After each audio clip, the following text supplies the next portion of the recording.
Good morning, everyone. Welcome to the October meeting of the Historical Commission, and we'll begin with the preliminary matters. Roll call. Chairman Larry Dorsey. Here. Vice Chair Karen Walagorski. Here. Mary Cartwright is not here today. Earl Walagorski. Here. Scott Phillips. Here. Vice Chair Dalton Villette. Here. Maureen Hope. Here. Here.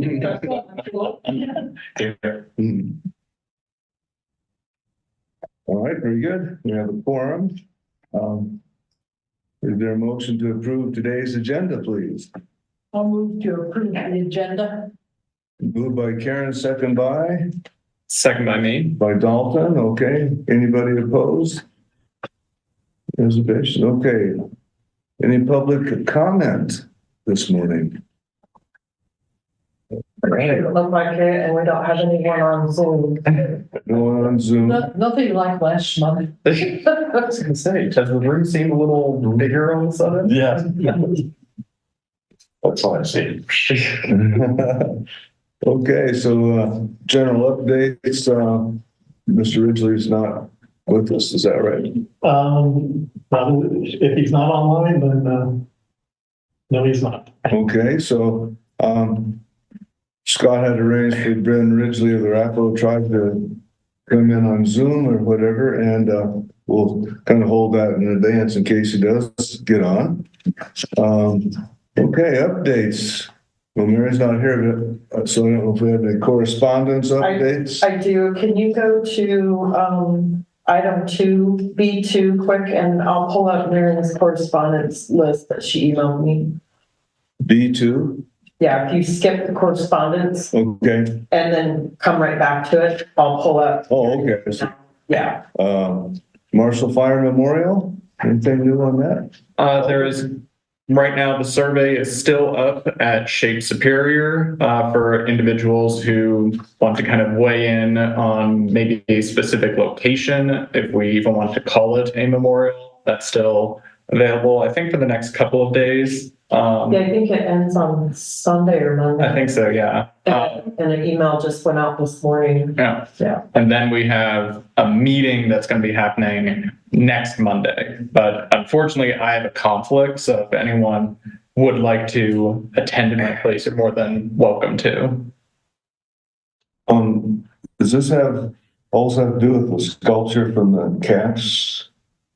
Oh, the moving of the sculpture? No, that's part of their artery. Oh, okay. The heart wings. Wasn't there going to be is that what a memorial would be some sort of a statue or something? Well, that's what we're kind of discussing. Is it going to be a singular memorial located in a specific park? Would it be maybe some smaller artifacts placed throughout? Would it even just be some markers? That's kind of what this survey is kind of gauging what people's interest would be. Thank you. I'm ready. So for correspondence, Mary indicated that she wrote a thank you to Jeff Graves, the guest speaker for the fall program. And then also another thank you to American Moving for all of their wonderful care and moving of the museum pieces from the bungalow to Asti.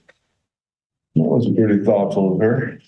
Yeah, did she happen to mention they wanted us to give them a positive review through some media On Google. So they mentioned that to me as well, and apparently it really helps their staff. Yes. It's part of their merit system. So since I wasn't there, did we get the names of the actual movers? Because if we mention them in a Google review, Yes, it'll help with their have merit. Yeah, I believe so. Yeah. Okay. Mary has those.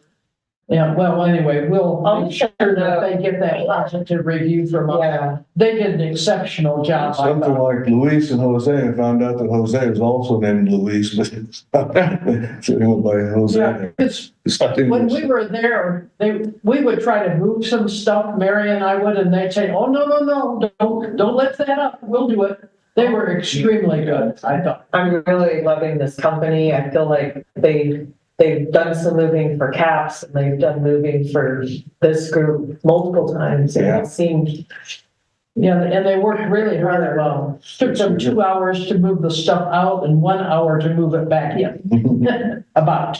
Yeah. And it all started with that stove. Mhm. Oh, these are two different guys, but still the same Same company, company, yeah. same good attitude, yeah. Okay, thanks, JG. By the way, Mary's off in Grand Junction. I think New Mexico. And Yeah, she's in Chaco Canyon. Yeah. she and her husband, she and her son are going down to Chaco Canyon. Yeah. Okay, this is over to Maureen, the RFI log And mass media. and mass media list. Oh, yes, does anyone have any input? I haven't heard of any requests for information. Has anyone else? Not that I'm aware of. But our phone donation doesn't. No, it's more for requests for historical information, photos, Any telephone calls? or, No? you know, media requests, like anything like that. Yes, right? well, the last one I sent via email after the September meeting was the up-to-date one, but you did say requests come in by phone, not always to our website. No.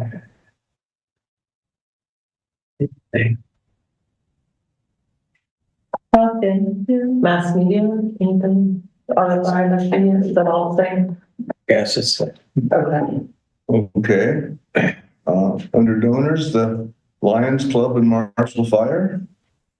Over to I think Jean, The bench is finally done. And it's in the Lions Club donated bench is finally here, and complete, and it's at the old firehouse right now.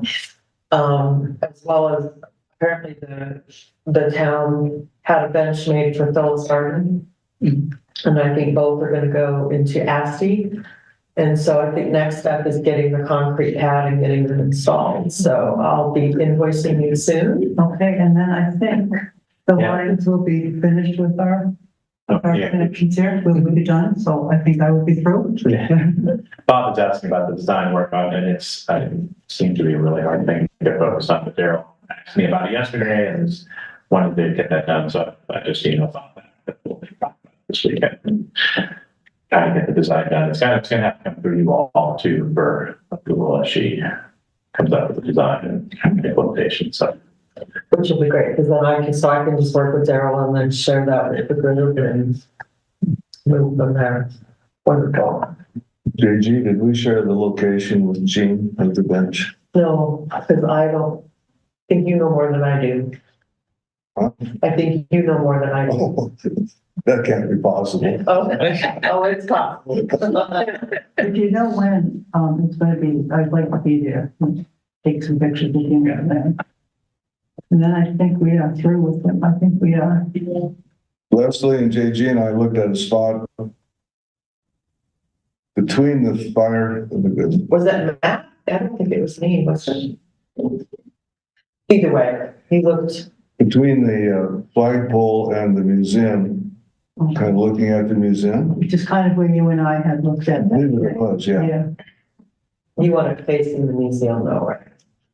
I'm not sure, with the flagpole, does it make sense to face the museum or face out to the park? Well, I think we thought about the museum because it was Okay, the replacement for Right, destroyed by the sure. fire, yeah. But, it's open for discussion, so we keep talking to JG Yeah. about it. Make sure we're satisfied with the I am meeting with location. Matt Rarick Monday morning at 9 a.m. to finalize the location for the minor memorial. So if you want to join me, Larry, or something, we can solidify it.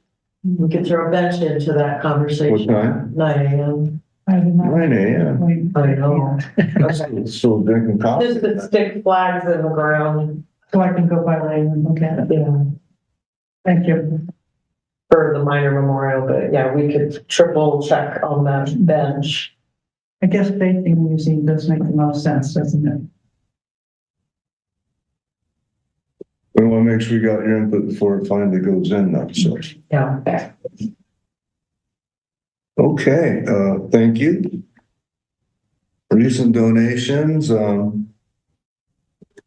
gonna make some arrangement for that window box. Did it actually come here? That the She chef said, so the memory box memory box. that,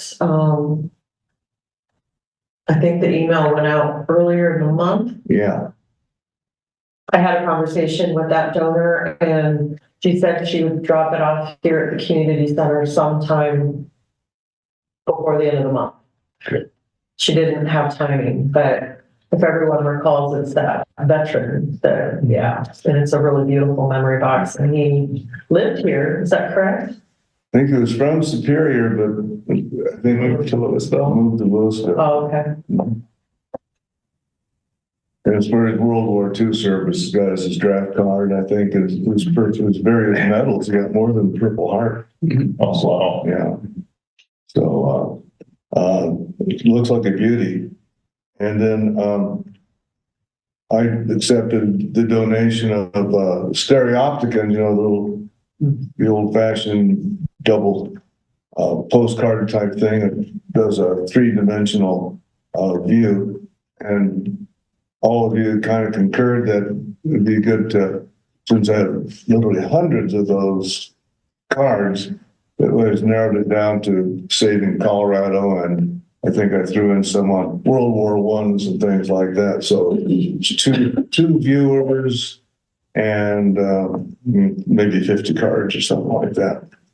So and then a little bit later today, we're going to take in that wall telephone from Carol, and so I'm going to contact her when the meeting ends. I'm going to contact her, and she said they'd bring it down here to the community center. So if anyone wants to stick around, I brought along a donation form. So if you want to be a part of accepting that, I'd appreciate another input. Anything else? Yes, I have a couple of things. Okay. Yesterday morning, Catherine Barth called me and she said to me, "You guys got a stove." She's talking about the stove in the living room. I asked, she said, "You guys got a potbelly stove, didn't you?" And I said, "Yes." She said, "Well, she has somebody that wants to donate one to us." And I said, "Well, we can always look at it and see if it's more what we want than what we got. I don't know." Anyway, she was going to have the person send me a picture of it. Okay. When I get it, Larry, we'll get it out to people. Refresh my memory on the stove that we do have. Where did it come from, and are there conditions on there? Museum of Boulder. Oh, okay, it was, all right. Yeah. That's what we were thinking. Yeah. Now, did they determine that's ours to keep now, or do they want it back sometime? It is. I'm actually going to Boulder this afternoon to sign the final paperwork. Okay. Well, anyway, I don't know what this potbelly stove is that Catherine's talking about, but I'll send everybody a picture. Then one other thing, Terry Fairbank, who gave us a whole bunch of stuff, a year ago or more, sent me an email the other day with a whole bunch of pictures of children's furniture. Now, from the picture, I can't tell if it's children's furniture that children can actually sit in, or if it's dollhouse furniture. So I need to determine from him what kind it is. I'm not sure we have a need for that. What are your opinions on that? It's a whole bunch of children's furniture. If it's for a dollhouse, we don't have a dollhouse. If it's... Well, are you saying a little tiny furniture like this, or just small? She doesn't know yet. Yeah, that's what I don't know yet, but Well, no, till you see it. either way, do we have an interest in that? He has just a ton of it, and I'm not sure we could use it all. I mean, I don't think we're gonna have room for it. In Ashley, anyway. Maybe some representative pieces, but not the whole. Yeah, that's, Yeah, I'd be curious to see some photos, and again, I get Okay. clarification on if it's a dollhouse or something a child could actually use, because we could probably put one or two small things in the bedroom. well, okay, when I am able to send it out, I'll send it out to everybody and you can look at it. Okay, good idea. Okay, those are my two donor things. Question about the stove, if another potbelly stove becomes available, would it be worth to have one at the bungalow? That's what I was thinking too. That's, okay. But if we don't keep the bungalow, then we got some Then you got an surplus. extra stove. Okay, we could maybe think about that. Yeah. And when I get the picture, you may know better if it's anything that we want. Because when I researched pot-bellied stoves, I found out that isn't really a pot-bellied stove. We have this called what's it called? It's a more of a cylinder stove, something like that. Because it's round, the circuit is the cylinder, but it doesn't have the cast iron door and all that sort of stuff. And it's just a great, parlor stove, I think is what they call it. Well, okay. would we need a second stove for the second space possibly even? That's what I was just thinking. Second space You one. mean at the bungalow or in Yeah. another room? No, at the bungalow. I mean, if the farm beam holds. I think Catherine thought that one that was being offered to her was a little bit more like what Denzel's had been. Mm-hmm. Which is the one that went down in the fire. Yeah. We'll see what it looks like. Yeah, okay. Thank you. Any other in the donation department? Okay, then now we're in debriefing. And the first one is, rather than opening on the 5th, we had a work session. And so any reactions, anything to talk about that? Did anybody come by thinking the museum was open? No. Not while we were there anyway, no. No. We were in Asti. Well, it's- Yeah, we were in the Asti Yeah. location. Yeah. You know what we probably didn't do though is put a sign on the door saying closed today. We probably should have. Well, the sign would have still been facing, saying that it was closed. Right. Good point. There was no roundtable meeting yesterday. Our person who usually sets up the Zoom meetings isn't there now, and the person who took her place made it for 11:30 p.m. And so we had a little organized chaos there. So, and the bad news is that the person who usually does it is Carol Beam. I mentioned that she retired and moved away. I didn't know she moved, but then she I heard it was St. George, Utah or something like that. So, Larry, I had an email from Heritage really late yesterday morning that said that the meeting was back on again. yeah, but I didn't. Yeah, pursue okay. that. I almost got into it myself, but I didn't. In fact, I couldn't make it. I couldn't get in, so. Yeah, okay. But, so no meeting there. And, I don't think there's anything new about NFRAM. Now, feedback about the fall program on Superior's geology. And, we start with a big thank you to Maureen for organizing it. I thought it was very, very interesting. Yeah.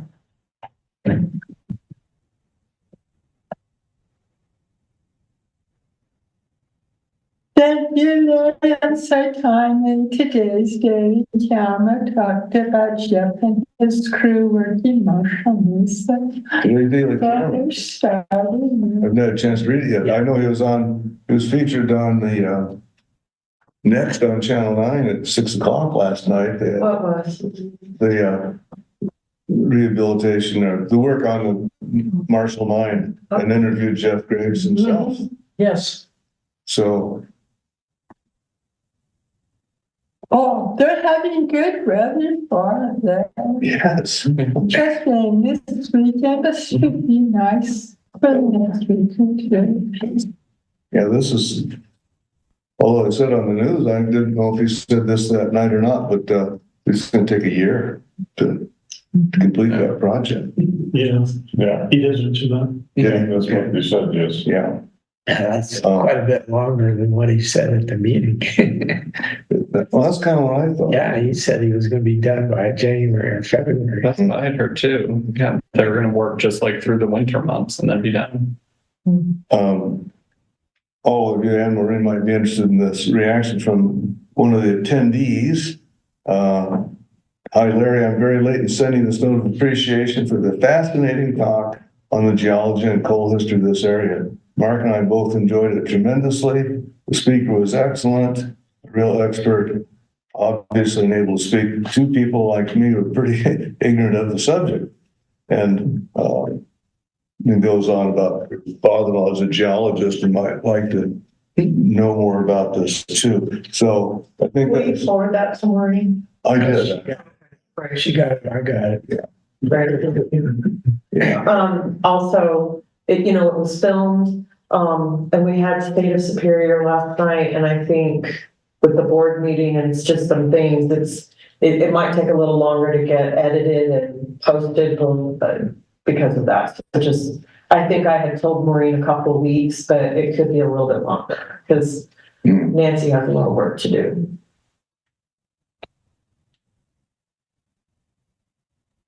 Nancy also had to go out of town unexpectedly last week, so I wasn't around.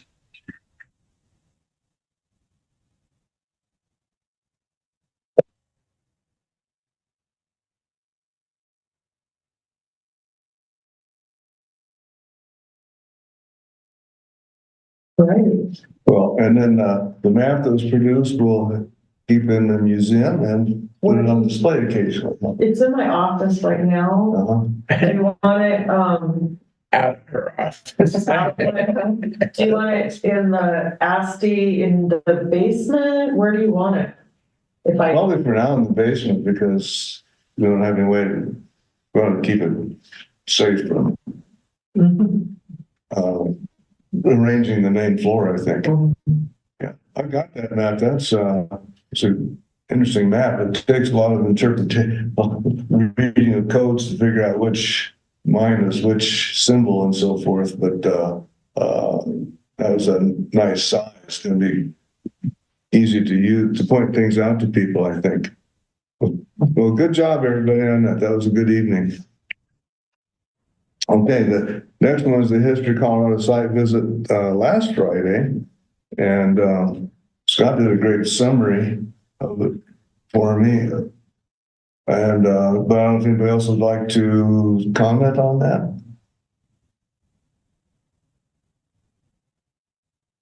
I have a comment, but it's actually in the next agenda item, because I wasn't at the site visit. Oh, I see what you mean. Yeah. I can add a couple of added notes on that. I think, well, thanks Karen for making the arrangements on that. And I'm sorry we didn't all get to participate, and thanks that we go ahead. But I think that Lindsay did and crew did a good job of explaining what we can do as next steps as far as nomination and actions we can take in that regard.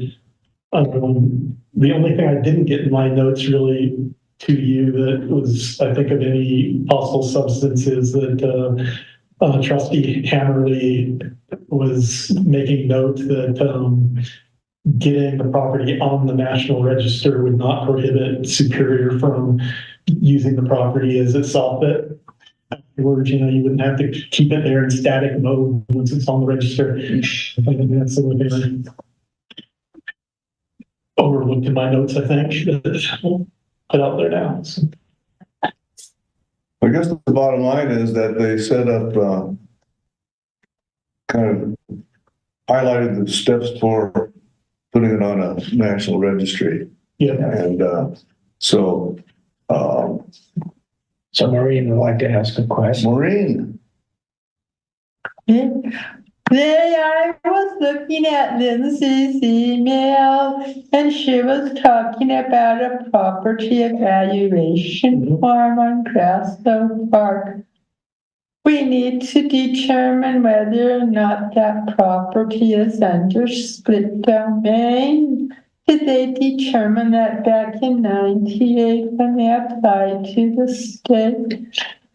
It might have mineral rights being held on it, so it would affect its classification. But I guess there's something else I overlooked in my notes. The split estate issue is not an issue for National Register nomination. That was a local landmark county issue with the industrial mine site, not a National Register issue. There you go, Scott. Give Paul some time to relay that. Well, we know that the industrial mine site is split domain. Someone still has the call rights. Yeah. Boulder County Open Space has the surface. So we need to be careful when we're applying for something like a registry. Yeah. What's the domain she's saying? What domain? Split estate. Split estate? Yeah, mineral split between surface ownership. Matter. It's a new one on me. That reminds me that talking about the industrial mine site. Well, since they already went through an evaluation in 98, it shouldn't be hard to do it again. Exactly. I think that's correct. That reminds me that with Carol being gone, I had reminded her that the fence around the fan house at the mine site hasn't been repaired since the fire. And so her reply was she'd get a hold of the crew that does that, and then they replied by saying they're so behind on everything else related to the fire, but it's still not done. And so I emailed Denise Grimm with Boulder County to have her pass it on, and I haven't heard back from her. So, because it's looking pretty shabby there right now. All right, very good. Thanks, Scott, for all your help on that.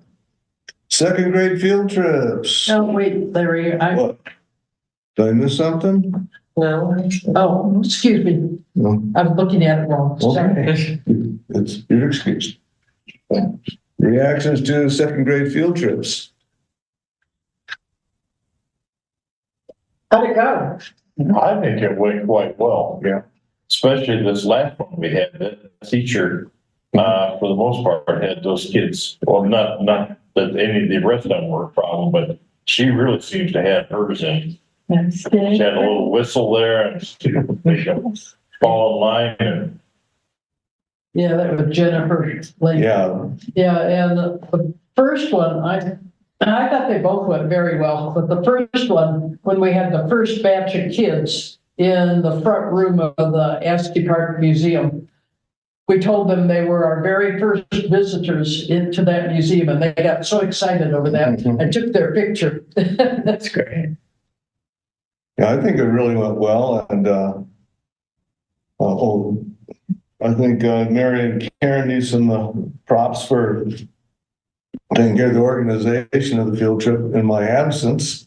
And although Jen Lehman said to me, "Larry, thanks for nagging me," and I wasn't any of those little two ladies. No, but I did keep prodding to make sure if you want to get it, let's get her on the agenda here. And luckily, they came up with the financing for the buses and everything, and it went very well. I want to say thank you as well, because you also, the planning went forth with in my absence. Thank you. Yeah. That's fine, yeah. And Dalton. Well, it was so hot that day. We were gonna have it out front of, outside the Askew Museum, and it was so hot that day. Mary and I, at the last minute, decided we could actually let the kids in that living room, and we just barricaded the two doorways so they couldn't go anywhere else, and we arranged things and got things on the pedestals, and so it worked out quite well. Yeah, they improvised on the spot there, I guess, and Yeah. opened up that main room, and that was a good idea. And then did you also have a table outside? Or was, No, we didn't have the table outside. The table was inside that room. But we also took them, if we had extra time, we took them to the Veterans Memorial flagpole and also the mine cart okay. in Esty Park. Yeah. And then let them swing for a couple minutes. They love that swing in there. I think the schools and the kids and the teachers were happy with it too. So, good job, By the time everybody. you got down to Grassville Park, it was wore down a little bit. I think they were thinking more about lunch and started to lose their attention fairly fast, but it's still good. Yeah. Did you put them in jail? Oh, yes, we did. Moved from Astor Park, from Bungalow to Astor Park. Let's start with that one, why don't we? That went really well, as we were talking earlier. What? The move did, yeah. Yeah. Extremely well, I thought. I can't believe those two guys, especially when they handled that icebox. That icebox, Scott can attest, it was quite heavy. And they two-wheeled it though. They brought her down the ramp and up into the kitchen and put her in place. So it's They were very careful with everything that they moved. They had blankets over everything and then taped it all around. Extremely careful with everything. And it was interesting because the one guy in particular got all excited at seeing the stove because he said back in Mexico, his mother and grandmother cooked on the stove like that and did the tortillas on the flat top and things like that. What do you say, Karen? The gold mining community you lived in Mexico? I think so. Yeah. And then contractor work for sink and frame and mounting. JG sent out an email not too long ago that they maybe should update me on that. We had that initial consultation Mm-hmm. that a few of you came to, and Sean from facilities was there to sort of assess the direction for the base. And I think How dramatic is that?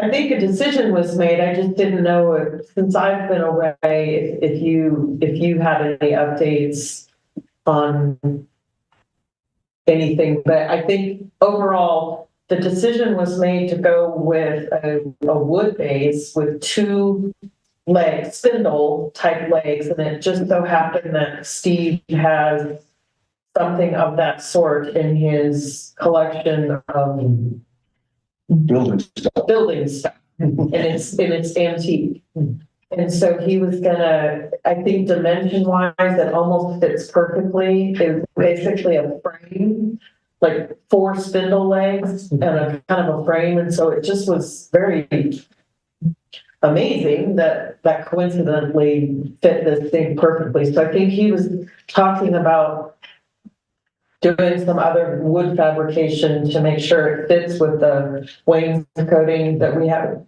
on the wall, and then Sean was going to be on hand to let him in and out, and to, when the day came to lift that heavy sink onto said base, that Sean would assist with that. So that's as far as the consultation, when I just don't know if any work has been done because I haven't been here. Okay, so you don't need an approval from us or anything, it's just, he should be working on it. Maybe. I think so. And I think, did we do an approval last month? I can't remember. I know it was for mattress and other items. I can't remember if the same was in there. So I This is apologize. Barry's version of the minutes, but I can't remember. If so, we do need an approval for expenditure, but remember, he was not able, because he didn't know the scope of time that it would take, he put forth an hourly charge to us. Right. And my guess is that it would probably be in the $1,000 to $1,500 range. So we should just some point next few days, do a follow-up and see if he's working on it. Yeah, Yeah, he had to cut it down just a little bit to get it the right height, and then he had to paint it. okay. Oh, that's right, the painting. Yeah, White. because he wanted us, I think, to paint it, and that's when I said, no, we don't want paint on the floor, because that would have been probably the time after it was done that we would have been painting it. We didn't want that. Okay, Do you want to do, an approval for that expenditure?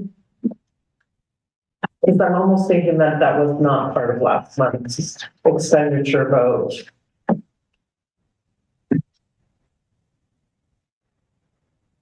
now that's an estimate on your part too, right, the amount, so. Probably over $1,000. It could be. Is there a motion to, How high then do we want to set, how high do we want to set what we approved? 1,000, 1,500? maybe You 50? could, I mean, you look at your budget, I Yeah, mean, you get your budget on the other side of the page, you could sort of. I can't imagine it would be more than 1,500. I wouldn't think it'd even be that much, but I want to make sure. me either, but Okay, it was right here. We may have approved it. I'm not sure if that's the right section. I think we could probably, maybe, I remember last month you did a blanket $2,000 for mattress. What was else is on that list? Mover, curtains, rugs, mattress, contractor for sink frame, but I'm thinking since we went a little higher on the move, I don't think that you approved $2,000 and we're already $1,000 in on moving. So I don't know if $1,000 is going to cover the rest of everything. we could apply the Woody $1,000. Correct. The donation from Steve and Mary Woody.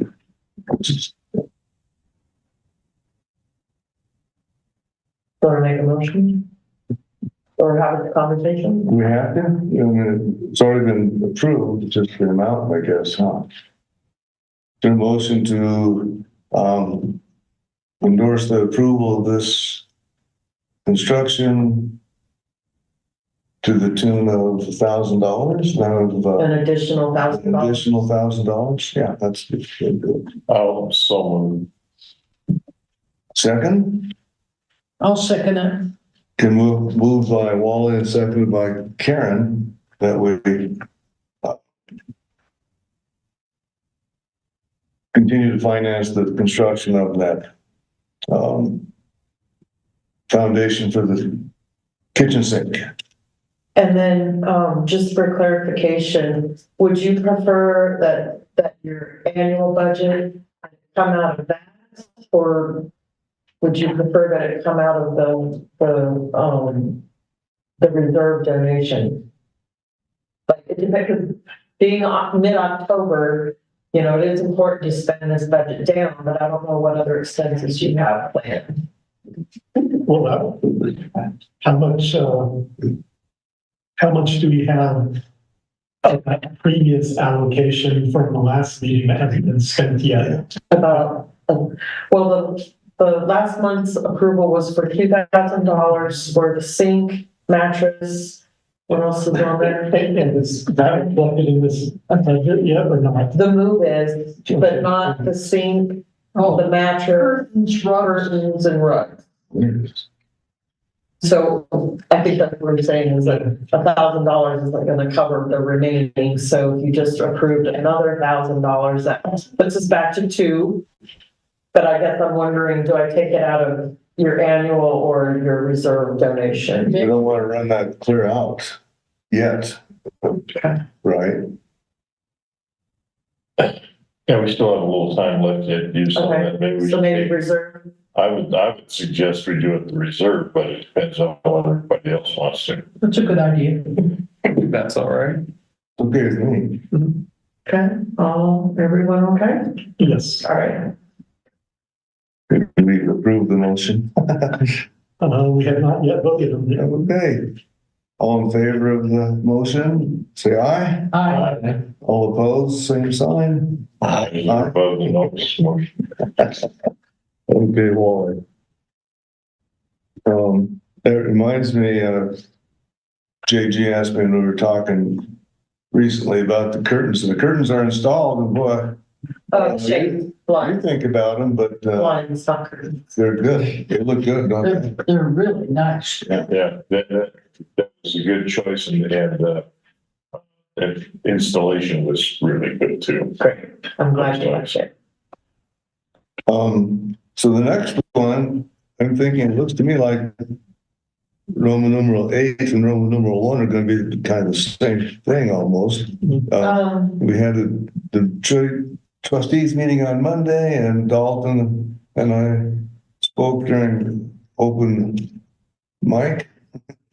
And then I guess we had some other responses along the line. So what'd you start saying? I didn't mean to interrupt you. So the end result was, Karen and Wally were there. End result was that, to use the mayor's terminology, you're going to pump the brakes a little bit on the project and conduct the archaeological survey before making the final decision. How am I doing so far? You're doing great. Good, great. And then I have a short update from Leslie. I don't know if you want me to do it now or during staff update. Well, if it relates to what we're talking about, I'd say do it now. Okay, so just to also pause the project, archaeological study, or to look at other options prior, that were apparently looked at prior that could potentially be viable. There will be a public meeting. And then it'll eventually go back to the committees. Yeah, I would like them to really look at other alternatives, which I think is what you're talking about there. Yes. From what it sounds like to you. The alternative that Bob suggested to us, we really liked. Which one was that? I've got a couple of. When you and Carol were down there with your bicycles, the S-curve thing. Yeah, and Brandon's offered to meet me out there. I did want to run another idea by you all. Because I don't know where this is going to end up, right? There are lots of things coming to light, so I'm confident that the mayor will make sure that this goes through an appropriate process. Yes. So, but one thought that did occur to me was, this idea was if they do end up having, just if there's a desire to end up with the trail through Grassland Park, would an acceptable alternative in that case, of course, we want to try not to have any at all. I was wondering about just purely a pedestrian walkway that's narrower. That's not an extension of the regional trail that peels off. The same way the trail goes now, but it's not for bikes, it's not the regional trail, it's just a pedestrian walkway along the creek. Would it be ADA? Well, yeah, that say the word path, not path, but that, The narrower path. my thought was, again, this would be almost a last resort alternative, but wanted to just get your feedback. Still, I think Same 10-foot wide path that they're talking about I now. didn't consider alternatives before. Like, agreed, and that's, trust me, I will be pushing hard for those, because I'm gonna meet Brandon to talk about these, but this came to mind, so I wanted to ask about it as well, if that was of interest. Is that the trail along the creek, they're supposed to be 10 foot wide as an extension of the regional trail. That it would be, with a smaller sidewalk size trail that's walking path only, no bikes allowed, the bikes still continue the route that they were going, be worthy of consideration as well. Preferably if we can find an S-curve up to it and keep, keep the bikes going the way they're going. I think the goal, everything I'm hearing from everybody, it's important. There's just the quantity of voices coming from downtown is overwhelming, and it's it's a bit of an imbalance, right? And to me, the the opinion of the historic commission, carry much heavier weight. Although it is, the desire to get a trail that they can walk on safely is reasonable, and alternatives should be considered. So if we could pull off an S-curve going up, keep the regional trail doing what it's doing, I'd love to see if we could figure out an S-curve. I don't know what everybody feels like about moving equipment around in the park. Is all that acceptable? There's some things that have to be pushed around. The equipment is our objects, not Object, buildings. yeah, not buildings, but objects, like Yeah. even the jail. Right? Yeah. Is the jail on a pad? No, No, Okay. it could be lifted up. Are we still in debriefing, or have we moved to discussion? I'm combining them both. Are you combined? Yeah. That's legal. Yeah, I mean, the debrief, JG hit it on the nail on the head, but they're, so if you want to move to D1, you might as well go ahead. Yeah. So that we're officially in discussion. I would say, this is my personal opinion, if we have to move a little bit of equipment, including the jail, and keep them off of the down there across Grasso, I would be for it. Same here. Yes. My first reaction to the S-curve idea is that, like last Wednesday, we had second graders who run from up above down to the farm equipment, they'd be running across the path. I don't think there could possibly be an answer to that yet, because we don't know what that looks like, if it's possible or what. So I think about bikes and kids. Yeah, the thing about this that's, that's so disturbing is we have this beautiful park with this atmosphere and this environment that we all feel is extremely important to maintain. And how do we, accomplish this ADA access, which isn't to the park, it's from the trail into original town, right? That's what they're trying to accomplish in the park is become a piece that they're contend with. So that's, my feeling is we do everything we can to maintain the integrity of the park. Then we can figure out how to do that. So long answer to, I don't know that we can answer that question. Yeah. Can I just, I recall when I was listening that it was hard because I was on Zoom and there were the technical difficulties. When the question was raised, I think by Larry, about is it possible to put the bridge in a slightly different location, what was their response? And is I have to go back and listen. I think that there was certainly no commitment that they might be able to, I don't think that they offered that they might be able to do that.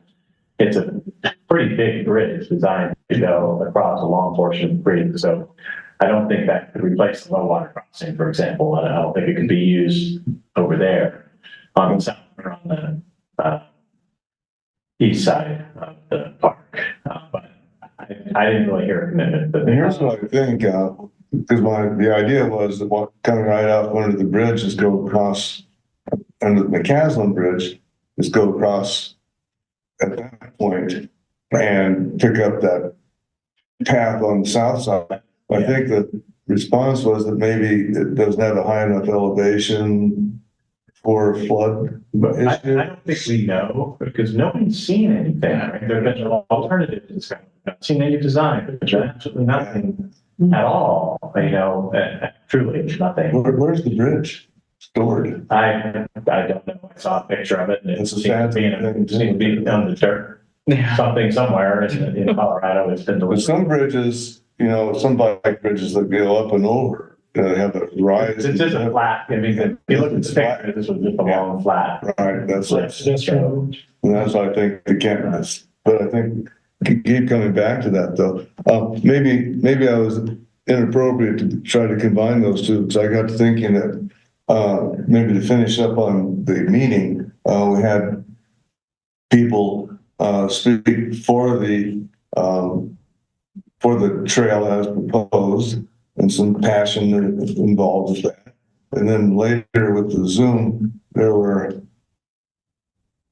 a large number, I wouldn't estimate, of people who spoke on Zoom in favor of the trail as proposed. I can't remember if there's anybody that spoke against it now or not. Anyway,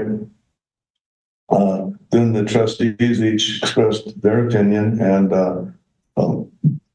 that's when the mayor, the last speaker, suggested to slow down the process and open it up to discussion, and leading to this. These call direction or directive more so than suggested. Yeah, okay. Yeah. And so this is the proposal, which came out, just a couple of days after the meeting of the archaeological group that would do the job, do the quick survey, and they're saying it's going to be ready pretty fast, but then JG, like by December or something like that. I have questions about what are we trying to accomplish with this archaeological survey? Well, good question. If I'm not seeing what we'll accomplish, I can already predict the results to this. That's probably E1, but yeah. Yeah, that's a pretty good update on what so far. And Trustee Cool represented the look at alternative side very well. Thank you. Okay, so then to D1. I think the biggest concern over this, from what I understand, is that supposedly blind curve coming down to the tunnel, isn't it? So, and I think that's what I'm really trying to address. I don't know what all to go into, but you know that there's a trustee who is putting Oh, yes, against this. There are documented talking points that he's pushing around to people around downtown to do everything they can to get this trail put in. And so my frustration with all of this, to make public, is that we shouldn't even be at the point where we're having those kind of discussions, because there's been no process to through the community and even approval through the board for any of this. Right. So I'm not, those talking points are going to continue because they have been put out there. I think they're worthy. That's why I'm saying that, the consideration of getting original town and downtown connected is coming up as part of this. But these are talking points that the trustee is pushing in the downtown area. And I think that's, in my opinion, personal opinion, that's highly inappropriate. Our responsibility as trustees are to listen, make sure everything's happening the way it's supposed to happen. And it's not, I promise you, it is absolutely not. And then make a decision based on, lots more information than we have today. Oh, absolutely. That was my feelings, that was strictly inappropriate for him to be doing that. Yeah, it's my personal opinion.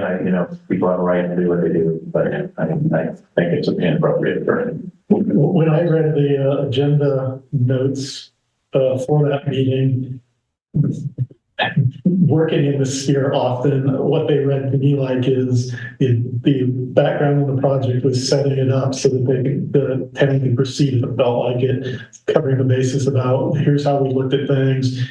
And so it's interesting to hear that there was enough encouragement during the meeting to make people take pause and take a harder look at it again instead of just proceeding. And I still have the same recommendation that if it's just going to proceed, they'll make now, is I think this exposed that we have a preservation problem at that park, and we need some kind of historic preservation management plan, regardless of if they move that path or not, and to be able to identify preservation goals and preservation planning for how to treat that, even for maintenance.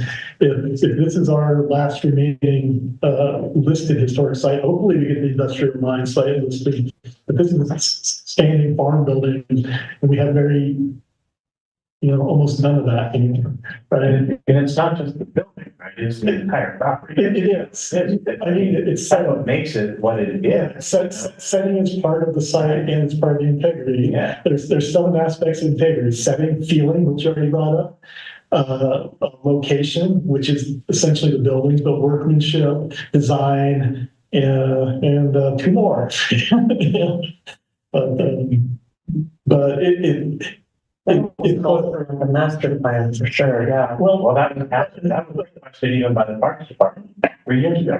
exactly, and that's a good basis. And so when Wally brought up, well, increased traffic, it's going to expose this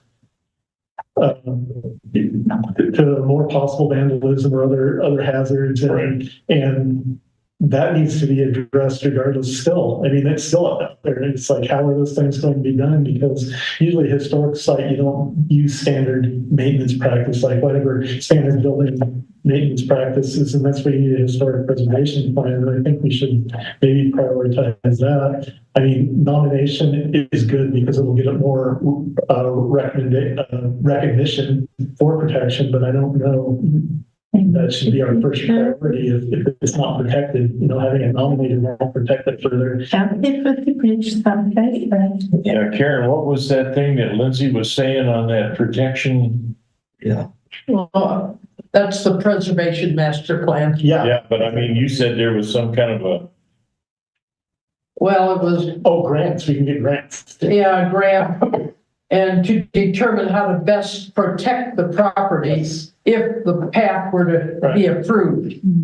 How do we protect that property? Right. Well, I have a concern for that, even if they go and, you know, the path moves somewhere else and they still do flood stabilization along the bank there. I mean, they still need to protect the proximity of the nearest buildings during that work. And that will still affect the integrity of the setting a bit, especially when they remove trees. So protections are still needed. Right. And they keep saying that 10-foot path is gonna help protect that on there. I'm not exactly sure how a 10-foot concrete path is gonna protect anything if there's a flood in there. right, it's the stabilization they're doing around that path. Yeah, Has that been communicated by an engineer, or that just been stated by one of our trustees? By the trustee, There's been no official statement that somehow this trail is going to, I mean, people are throwing things out. No, that was the Jason Serva's Right. notes is that he used the word, he used some architectural term that was not buttress. That's what he said, buttress, and that's not even. I mean, he is not- what that trick will do. He is not the architect on this plan. He is not, from an engineering standpoint, this plan, he's not it. He is. We're getting only opinion from him. Yeah. That's it. I'm going to give my opinion on this survey. I don't think that this survey will accomplish what we need it to. And here's why. The class 1 part of it, class 1 is a records search and literature review, and we already have the records and sufficient records and literature. The archaeological study that they're proposing is a surface study. The surface over there is overgrown. There's not visible artifacts. What they'll find is that that filled in well or cistern that's out there, and they'll say that could have archaeological potential, but without subsurface studies of any kind out there, they're not going to be able to determine anything.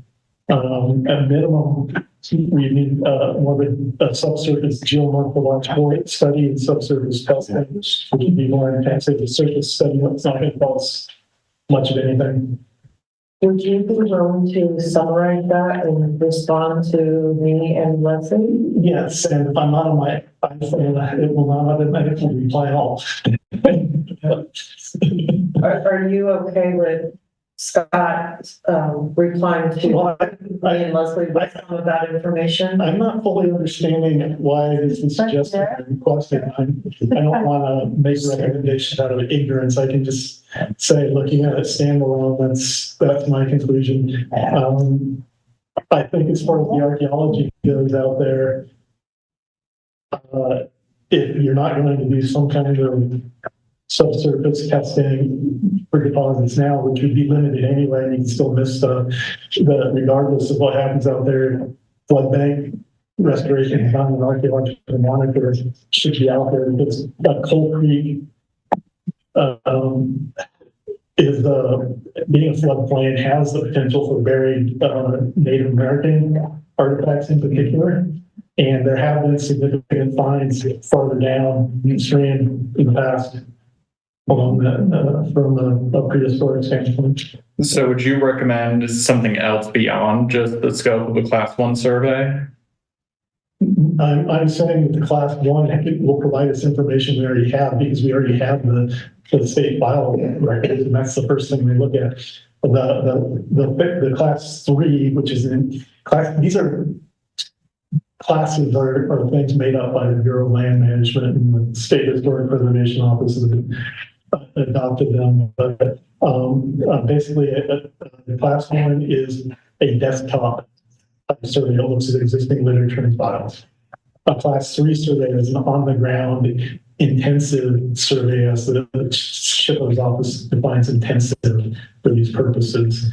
But in Colorado, intensive survey can be surface only, and they often don't involve shovel testing or other subsurface testing. We're not proposing shovel testing or other subsurface. We've been out there, it's grass covered, we're not seeing a lot of exposed stuff. They mentioned looking for outhouse pits. I have not seen, other than where the outhouse is actually located out there, I've not seen depressions or other things. I've seen the well cistern, and they'll pick up on that. And suggest that could have, like, people when they used to dump trash in wells too, and that would have some archaeological attention. But without subsurface testing, you're not going to learn much of anything. Is there a survey type that you would recommend, or would you just recommend subsurface testing? Well, that's where I don't understand the goals of this, just to determine if there's archaeological significance.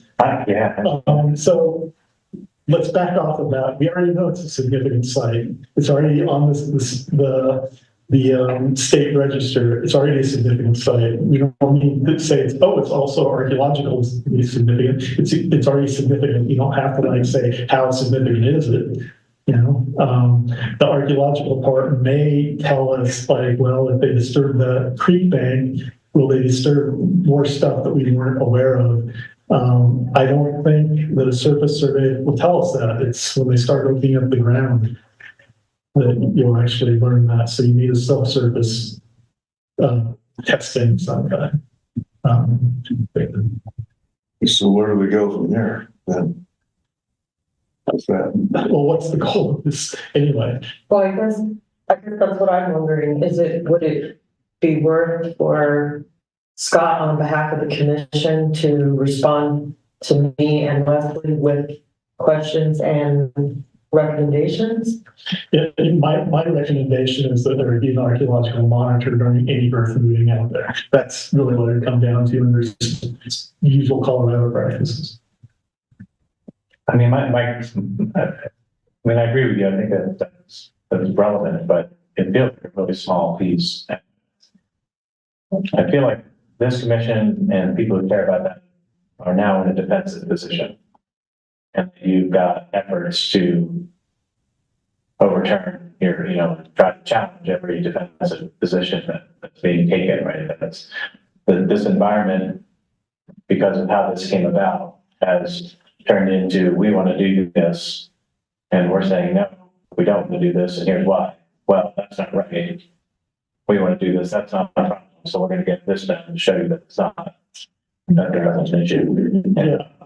I don't think this will show us anything. Probably not. But to me, this has to turn somehow. This has to turn around, and I think that's what the mayor's trying to accomplish. But it feels to me you've got a part that it really doesn't have a whole lot to do with whether or not we're going to strengthen up the building by putting a path in there, or we're going to preserve some archaeological component. We've got a park that has it's pristine, it's untouched, and it shouldn't be being used to provide a trail connection between two neighborhoods. Just shouldn't.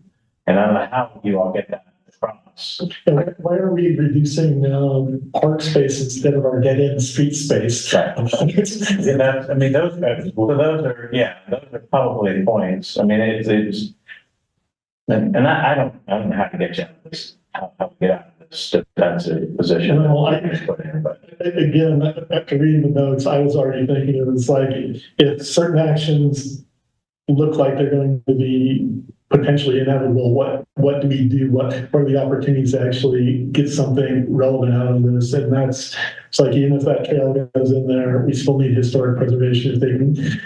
If we increase, like you were saying, consider other alternatives, like in essence, minimizing the footprint is often a good mitigation measure. If you can't remove it, minimize, like you were talking about. yeah. Yeah, I mean, determining for yourself what. I'm But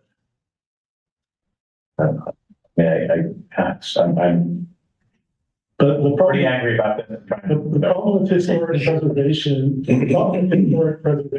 is that it only requires a hard look be given. It's like, here's the information, here's how it will affect historic sites, and then it's like you contemplate that, decide what you're going to do about it, and then proceed. But it doesn't stop you from proceeding. It doesn't stop you from proceeding without impacts, and that would be under federal under the State Antiquities Act. The town does have to follow the State Antiquities Act, but it doesn't even require that much scrutiny.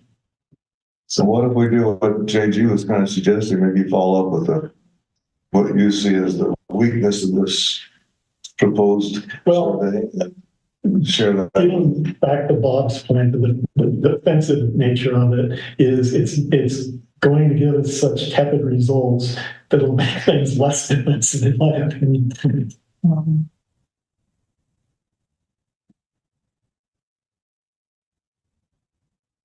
And then part of this fight, I mean, we've got to let this first part of this pass play out. So, right, what is the mayor going to drive? What's the board going to do? I mean, this is my last meeting with you all, and I have probably one, maybe two more meetings with the board.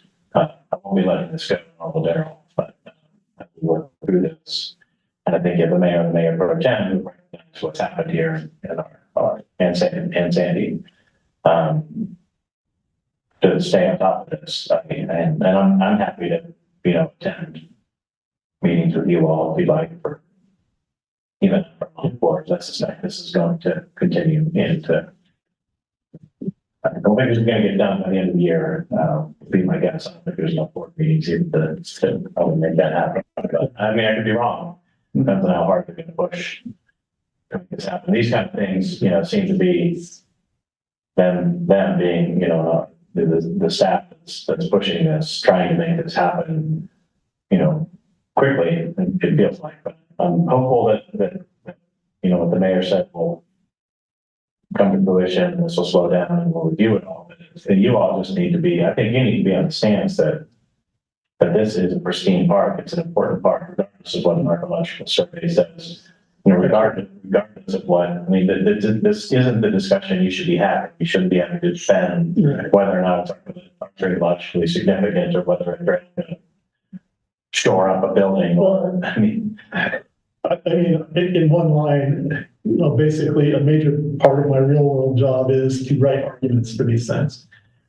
To say why things are significant and why they're not. And if I had to do it with just information we have now, I would already tie the argument. Since it's already a state listed site, I would say that, any of the archaeological material, whether the archaeology itself is significant or not, contributes to the interpretation of the overall site. And therefore is important to that site, regardless of whether independently the archaeology is important or not. If I had to propose another type of survey that might produce more value, I'd say, hey, instead of giving us a class 3 surface survey, how about give us a quote on a subsurface testing along where that shovel testing, maybe archaeological shovel testing to adequate depth along where that path would go, and say what the subsurface potential is, because that is a valid technique. They can call it class 2 then. Class 2 is a sample survey that's in between, and that would be the sample technique.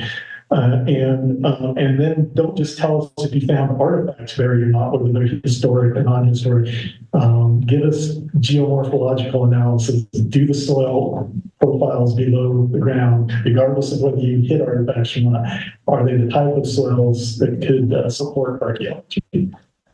Yeah, so that's about it. I like the sound of that. Just test along the path. So if they don't find anything, Route of the does path. that mean that it's okay for you all to put trail inspections back? Well, that's why I would ask for a geomorphological assessment. So even if they don't hit anything, they can tell us whether there is archaeological potential. Basically, by the soil layers from previous flood events, you can tell what type of fluvial events have gone through there, and whether it's like, oh, that the turn of the century flood stripped everything out of here anyway, or no, there's still buried soil profiles that can still support archaeology in small shovel test holes. We just didn't happen to hit any. And is there anyone that, besides you all, because you've been put in a defensive posture here, is there anyone who can speak to the pristine nature of this park and its value as it sits? The state could, again, Lindsay, the state could. I mean, to me, that seems like that's worth pursuing, because the point here is to avoid disturbing this park in its state, as it is today, as it's always been, as you all made it a point to protect. Period. And there are other things that help make it clear why we shouldn't be doing this. Great, but the reality is this is.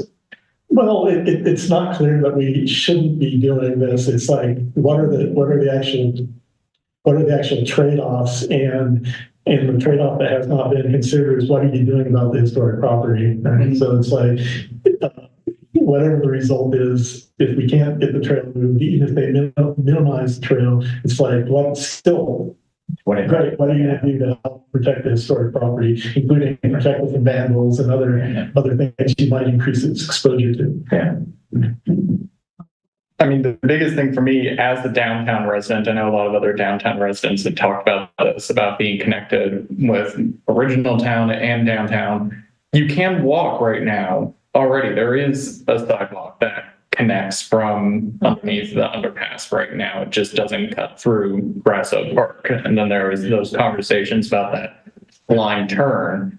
Isn't it entirely possible just to put up some sort of curved mirror at that location that then could address the concerns about bikers speeding past? I feel like that'd be a heck of a lot more cost effective than building out an entire trail and leveling a lot of land. Well, that's where the ADA then comes in. So the couple of things. One, I think that tree comes down and your bikers on, right? So that's one.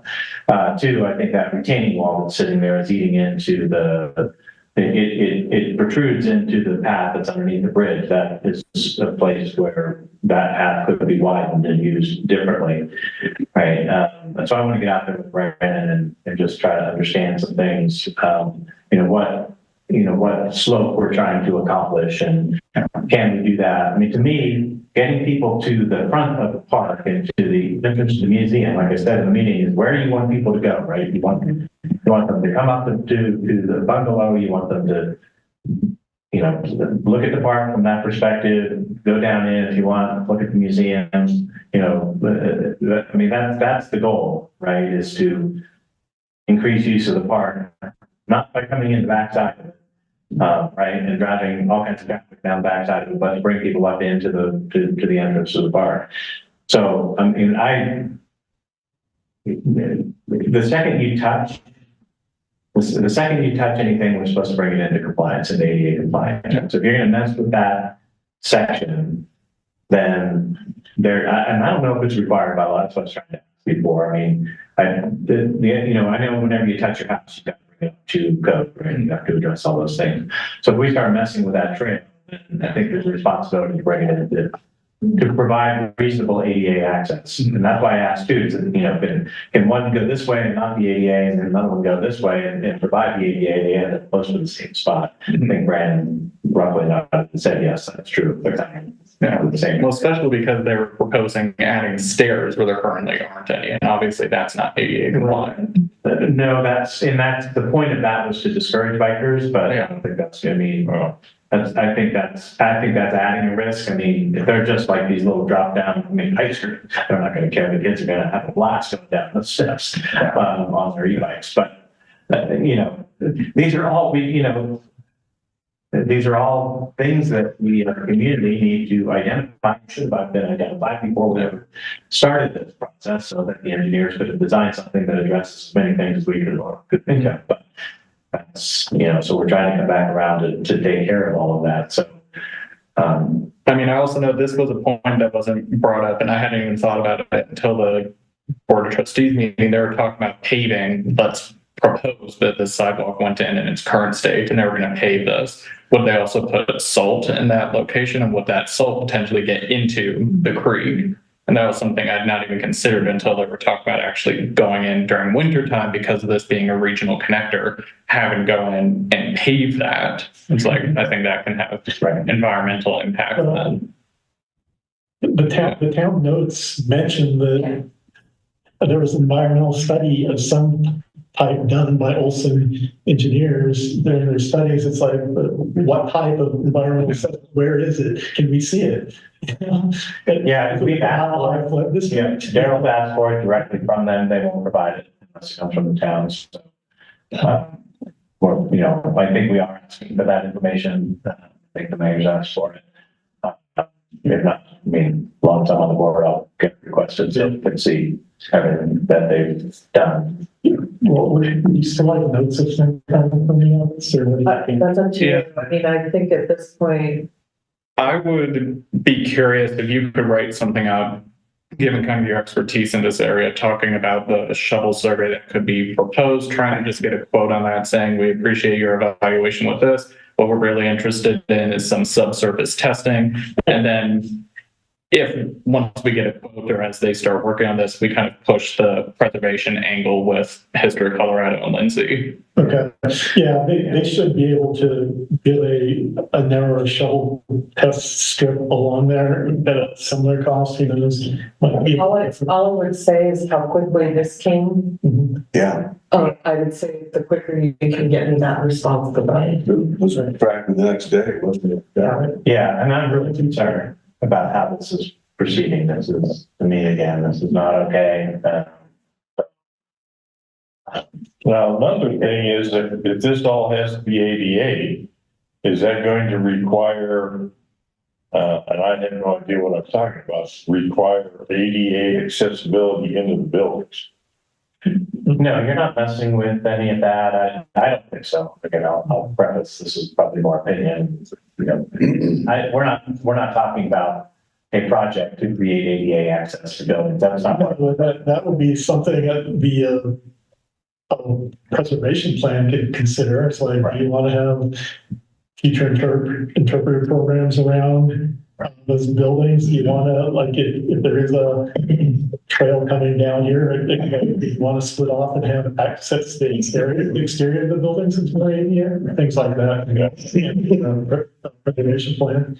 I mean, there's an option. If you don't touch that, if you don't put the trail in, if you don't touch it, you just put the bridge in and you go straight across First Avenue and come around. You always have, you have a requirement to go after ADA access. It's not required. Yeah. I mean, people are asking for it now because this has all come up, but until you go touch that area, you're not required to create that ADA. Non-ADA stuff all along, pretty far from here to here.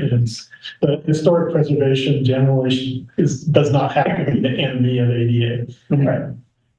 Well, let's see if we can make a conclusion here and move on. I've got the privilege of one other wonder. I'm wondering if that trail goes, here's the homestead house, we call it. The trail comes like this. If that isn't going to create a blind spot there, people going west and people coming east from the west to the east, There might be a vision problem by the corner of the house, you know, because the path's gonna be so close. I thought it was 8-foot path, so finding out it's a 10-foot path, and that's only about 2 feet on each side of the open, on each side of the trail.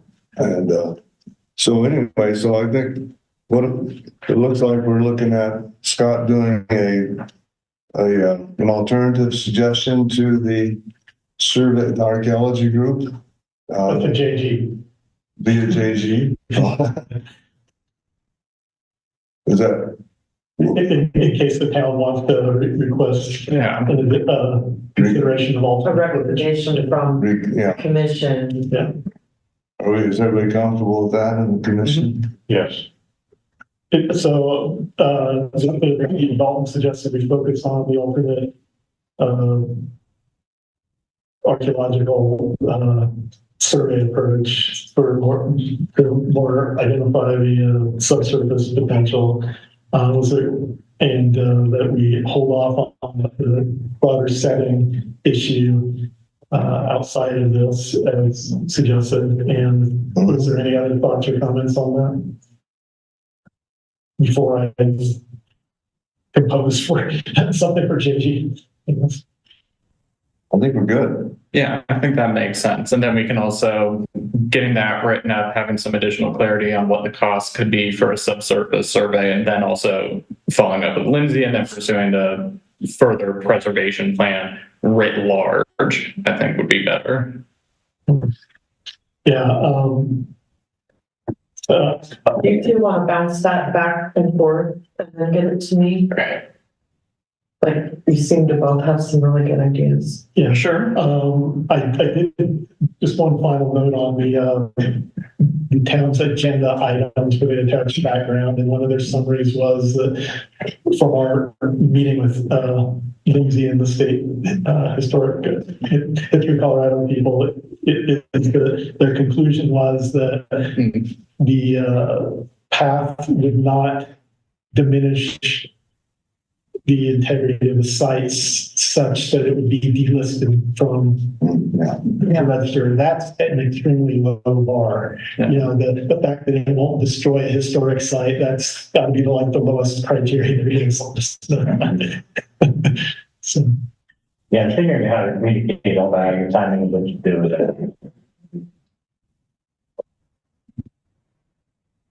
Okay, since it's 11:25, and it's kind of keep her moving if we can. All right, if everybody's comfortable with this, we'll move on. Yes.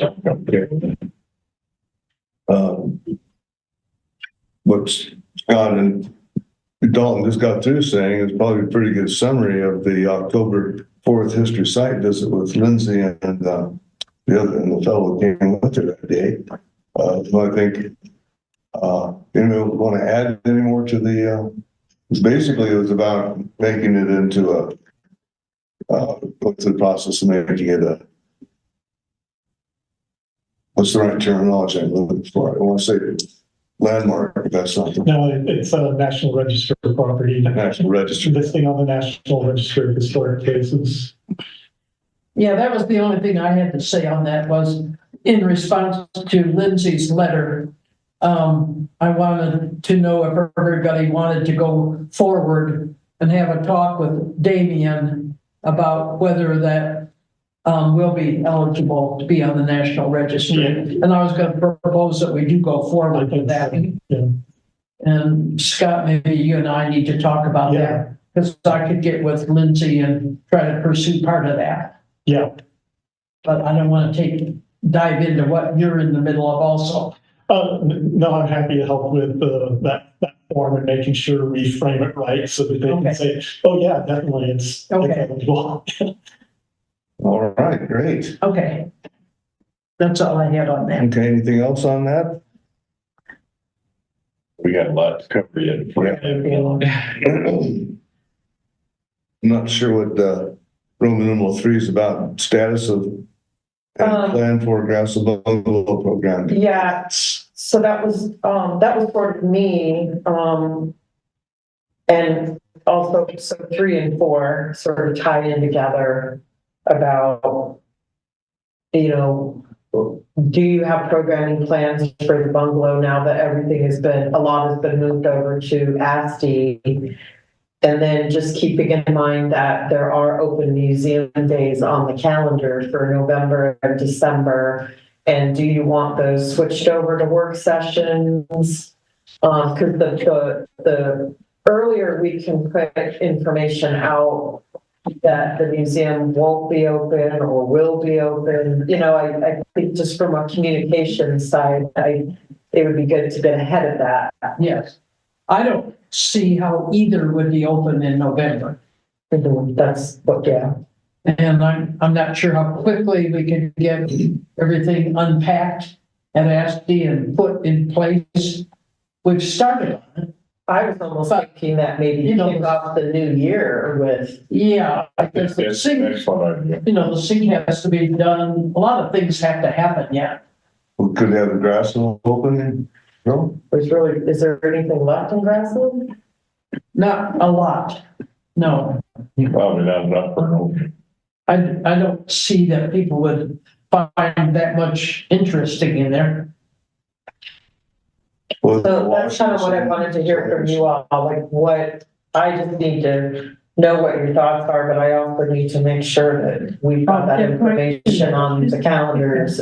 You know, we've got the rolling screen here, you know, there's a lot of places where we have open museum information that I would need to adjust. I think definitely November needs to come off and maybe December too. Other opinions or? Well, what are we doing about planning programming for Grasso? Should we make one of these into a working session for planning Grasso programming? I think that could be good, maybe on like the November or the December.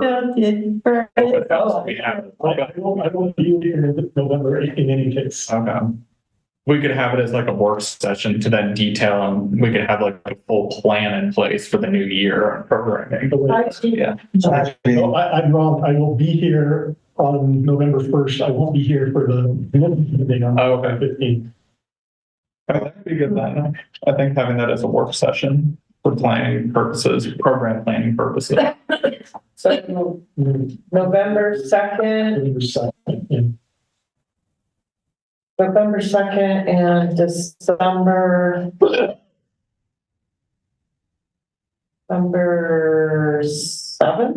is that right? Isn't the 7th Monday? Is it? I don't know, maybe I guess. No, it is the 7th, Pearl Harbor Day. 7th. So November 2nd and December 2nd, are we saying museum closed and substitute for work sessions? Could you repeat those dates again? November 2nd and December 7th. 7th, okay. I know there's 7 and 2nd. It's not alike. 2 and 7, okay. 2 and 7, yeah. Yeah, okay. Well, I kind of hate to not be open, but I guess we don't have anything to show on. Because we make a big deal out of come visit the museum, and then now we're saying for the the January snow, it might be 4 straight months not being open. Well, but I mean, I think if we had people coming in, there's nothing in there, it could be difficult to get them to come back for one. Oh, we still have the display case and the sewing machine and the washing machine and. Yeah, but that takes you, what, about 2 minutes to look at that?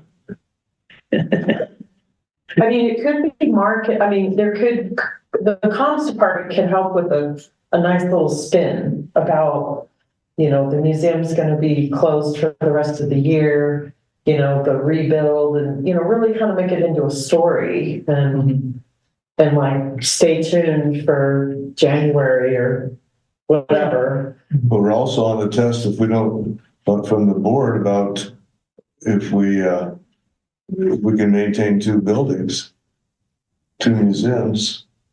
They're saying we can't, I guess. Well, under the current circumstances. I don't think you can count moving and reprogramming as part of that timeline. No. But I get what you're saying. And I think it could be a good start. We can start things fresh at the very beginning of 2025. Once things are settled, we have everything kind of in their respective places. We could potentially get some additional donations too. I mean, who knows about this added potbelly stove as well, get that located in here as well. And that just gives more artifacts to both locations. And in the work sessions, you could actually kind of be thinking about what you want, maybe a new wish list about what could go into the bungalow. Right. And it's possible too in a work session, if we decide, all right, we know maybe let's say the bungalow is a little bare right now. We have enough time, could town staff print out maybe a poster or two detailing some additional history facts with some photos of some old items that we could have in place there. And then we could have people open, we could have it open and then people coming in and still have readable material and images to view. And I was also going to suggest we consider some other alternate programming in the interim, like, what was the considered timing for having, the fire, video stuff running, for instance? Is there something like show off site, even at the community center with the fire truck, like the December fire truck event when they want it over here for Christmas events anyway, or something like that? It also makes me think they should make another copy of the old days in Superior board, so we have one for each building. Yes. Yeah. Well, we were talking about getting that on some other kind of more durable material for our booth when it travels anyway. Yeah. So that could all be good with these work sessions, I think. I suppose if someone shows up, we can let them in and have them look around. Yeah, so if you do work session, November 2 and December 7, what would be, I need to list the location. Would it be at both? Or at bungalow? I suppose our priority is the Asti building, isn't it? Yes. Mm-hmm. I imagine just for a work session, it'd be one location. So just to clarify, you're doing work sessions November 2 and December 7. Mm-hmm. Could be that some programming pops up for December, but for now, the museum's going to be closed for both months for work session. Is that correct? Right, for program planning. Okay, great, thank you. So that takes care of Roman numeral 4. And so Roman numeral 5 has to do with the fire truck. Rather than being here, has another potential go in place. Yeah, and So it's over JG. the Winter Festival, I wish I already had that. December 14th, Michaela requested the fire truck to be at Winter Festival, and it will not be here. It'll be downtown. In between, sort of in the civic space and sports stable and that kind of amphitheater that's in there. So I don't know where it would be parked, but I'm not clear on where you're talking about. downtown. Yeah, I know that, but Kind of across the street from Sports Stadium. across the street from the sports stable. So the front sports stable faces west. Right. Okay, so that street along, Okay. So just there's an amphitheater on the side of the road. And then when the buildings start up again, that's where the civic space is gonna be for the town. You And it's know, that block. Okay. would it be on Promenade itself, I don't, or would it be on that street directly across from the sports the stable, truck or the truck? I don't know the exact location, I guess, and I can find that out, but I think one of the things that Michaela specified is that this would just be for photo ops only. And my knee-jerk response, and I hope it's okay that I said this, was that given the concern and the amount of traffic on the fire truck at 4th of July, that it would be best if it was limited to just photo ops and to consider stanchions around the truck. Yes, So that, because I said, I don't think that historic should have to, or even is able to attend this long event Mhm. to babysit the truck. Yeah.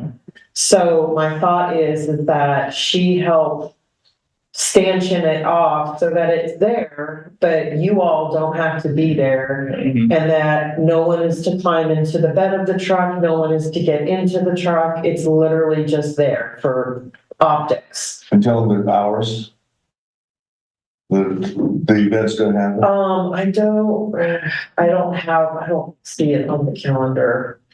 You thought it was gonna be like. It could be like an all-day thing. So that's again why Could be. I don't think you all are interested in being there for that. Unless we That do doesn't, shifts or something. well, it doesn't benefit the historic commission in my mind to and that would be weather permitting also. weather permitting as well. Yeah, because it's gonna be outside. Yeah. So I just wanted to throw that out there. If you're adamantly against having it there, I think weather permitting is number one. If there's bad weather, snow, I think the answer is no. Is that correct? Yeah, Correct. Yeah. yes. Number two, are you okay with, if weather is okay, it being stanchioned off for no touch, no climb, no entry? It's 10 a.m. to 5 p.m. Okay, so that's a long day. Or you can just say no. Well, let's say it's 6 hours long, got 3 individuals do 2-hour shifts. I was hoping that she could get volunteers to help just visually monitor it. But if you want people there to give information out, that's completely up to you. Well, it's mostly to keep people out who don't pay any attention to signs and ropes and things. Well, but if she has stanchions and you all request that 2 volunteers are on site at all times to prevent entry or climbing, we could do that. That should cover it, I would think. Okay, so the question is, do we give the approval to the town to have this, have the fire truck take part in the Festival? Yeah, is there really a purpose in having it there? She just said photo ops. Yeah, just Okay, the, okay, then my question is there a real interest in that? I'm not saying there is or isn't, I'm just asking the question. Did we want to try to have some, therefore, why thought aside, do we want to try to have some historical stuff there as well, since it's there? Or we could have some coal for the holiday season. there you go. You could give out mini stockings with Yeah. greetings, Star Commission. We could start the myth that Superior's where Santa gets his coal because. Oh, there we go. So I mean, I personally don't have a big opposition in weather permitting if the truck is there, so long as we have like volunteers monitoring it. Yeah. I know that area geographically. I think if they wanted to put the truck on Promenade, they can probably put it right where, because the road kind of ends and then becomes like a walking path. And the civic center space is basically to your left-hand side. If you park the truck right next to that, that kind of just blocks off a lot of access points to it that you wouldn't need to just have physical eyes on as much. So that was my question about where the location would be, because I think if it's on the road itself, I'm blanking on the exact name, but right by Sports Stable. Superior Drive. I think that might be it. Yeah, you would just need, Yeah. you would need to monitor all sides of it more than likely. Well, if nothing else, can we have a sign there that says courtesy of the Superior Historic? Yeah. Oh, look out. Yes. We should advertise ourselves, not just. That's right, yeah. And then you want me to drive it over there, or is Matt going to be available? I think I had originally requested that Matt drive it over, but you could be the backup. I'm trying to protect your time.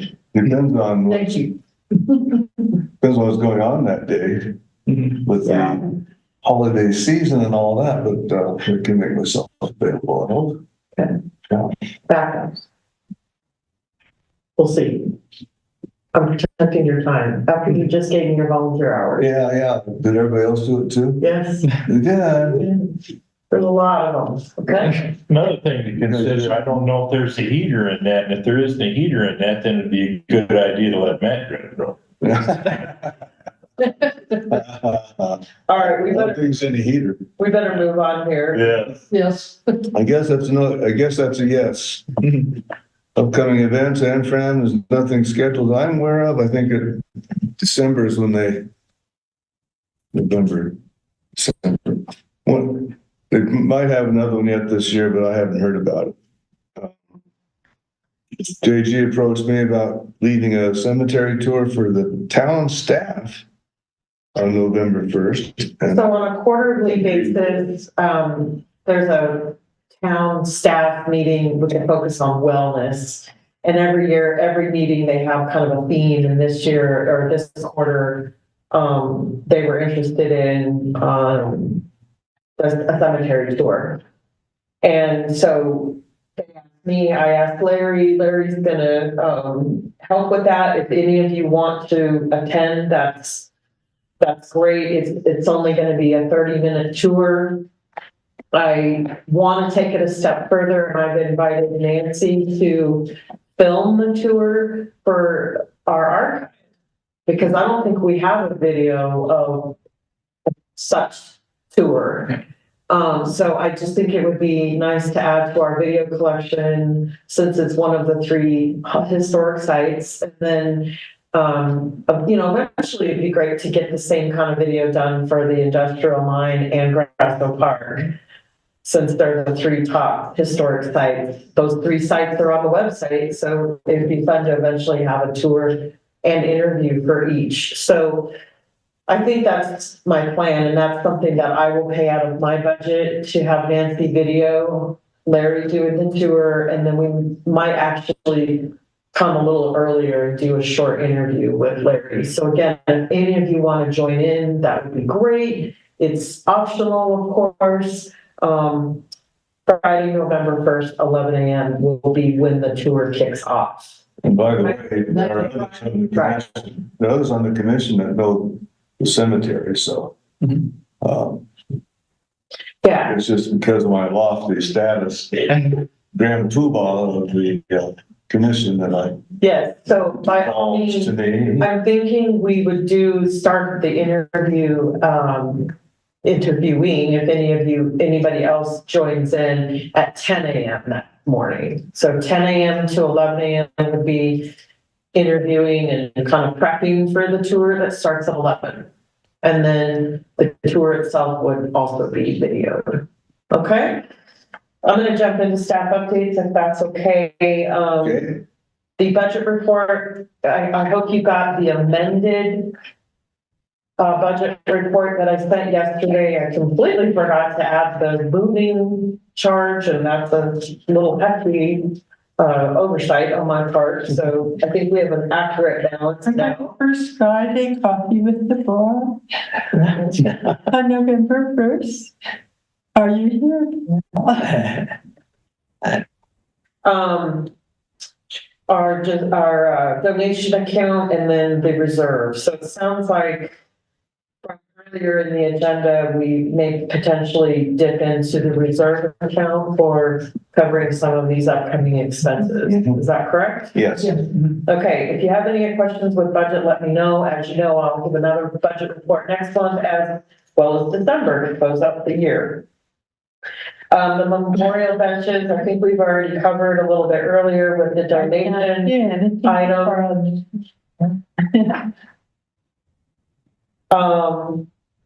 I want you to start thinking about the 2025 work plan. So just know that I would like to have that document projected next month and start working into it, because it would be nice to have it finalized for December in that meeting, because in January is when we could be up for it going in front of the board at their January meeting. So we really need to finish the 2025 work plan in December. So let's plan on next month doing a first round review December, we can do second round and finalize. Is that okay? Mhm. Okay, great. So maybe to start thinking about some things, whether it's spring or fall programming or any other projects or things that you want to see go in the work plan. A reminder or information, if you don't know, November 8th will be the volunteer open house dinner here at the community center from 6 to 8 p.m. You will be receiving an invitation. I think that Michaela Already have. Did you get it? Okay, great. Yeah. Just a reminder, we'd love to see you all. Didn't get that. And then, at the last board meeting, we had 2 applicants to the Historic Commission, Jill Roberts and Susan Stanish. So, Correct. just know that after the interviews, I think it takes isn't it a month or so, Bob, for the approvals? Yeah. Before they attend? The approval the 28th. I don't know, it'll be on the agenda, but typically it's the following meeting of the meeting. Follow the meeting. I wanted to add one thing here. I wanted to thank the board for asking us for input on our applicants. We have always wanted that and we've never had it before. So we really appreciate that. And I think we were to have any emails that we wanted to send to the board on behalf of the applicants there by October 21st, I thought they said. Okay.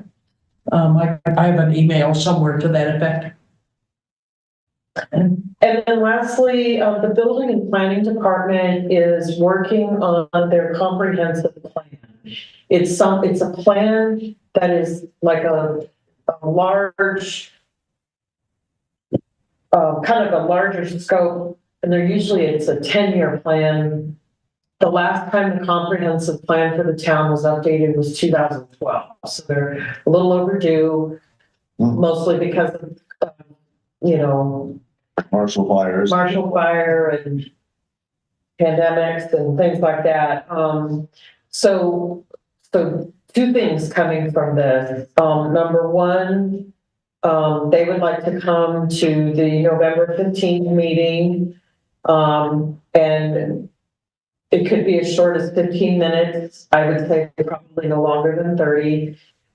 They have 3 questions that are, and this is to all advisory committees. They've drafted 3 questions that I will be sending out to you in preparation for this meeting to save some time so that when these questions are asked, you've already thought it through. Good idea. So I think I sent the email to you letting you know kind of the purpose of this upcoming meeting. I just wanted to explain it again here and remind you that it will be on the agenda next month. And I will send the questions out either today or Monday. Okay, that's it from me. We didn't talk about the minor memorial and outhouse. I think they. Sorry, did I skip over that? You're not the only one who skips. Sorry, so the minor memorial, we are meeting on Monday. I did talk about that earlier. Do you want to give the quick update on the outhouse? Yeah, it won't take very long. Okay. We seem to be, in my opinion, a stalemate between the restorer and Matt Rarick. The restorer says, I can't work on it until it's anchored, and Matt's saying I can't anchor it because until the new wood's on it. So I don't know how we're going to resolve that, but that's kind of where it's at. Kind of where it's at. And in our opinion, I mean, the bottom of it is half of it at least is pretty rotted out, missing. So it is really tough to anchor to such old wood. I would suggest we get a hold of the restorer and ask them to come over and just put the new wood in it. And if it's not old, to scrape it and paint it and get it over with, and then let Matt come in. That's what Matt's recommending. Yep. Yeah. And that way we can get it off our books, if you will, and get the thing paid for, unless it's already paid for, and get it over with. Theoretically, what was I going to say? It's hard for me to imagine that blowing over. I know we've had some pretty ferocious windstorms, but in other words, I think Bob Affleck wants to have it anchored so it's secure and he can just work away on it. But it seems to me like it's pretty solid. It seems that way. And the only other thing I said to Larry is that if they just absolutely do not want to do work or do the replacement of the base in order to anchor it before the other restoration work starts, we'd almost have to bring in a separate handy person to do that work, to get it shored up, to be anchored. And that just seems like a lot of extra time and money. Correct. Yeah. So our choice would be to install some new wood and anchor it, or And just then- go ahead and restore it as on site without being anchored. Right? Yeah, I would say they could come in and fix the base, and then they could go ahead and scrape it and paint it, weather allowing. Well, but see, they're gonna be replacing a lot of other wood, So another, they might as well replace the wood at the bottom. yeah. You know, as far as if it's painted and then they end up having to replace wood, you know, paint, you can always paint the new stuff. But it just seems like if they're already replacing wood elsewhere, they might as well go ahead and replace the wood at the base. That would A, restore it, and B, enable us to anchor it. Agreed. Okay. Okay, we'll do that. I'll follow up with that. Anyone else have anything good for the order, for the good of the order? Any work plan check-in, Oh, anything? probably gonna do that someday.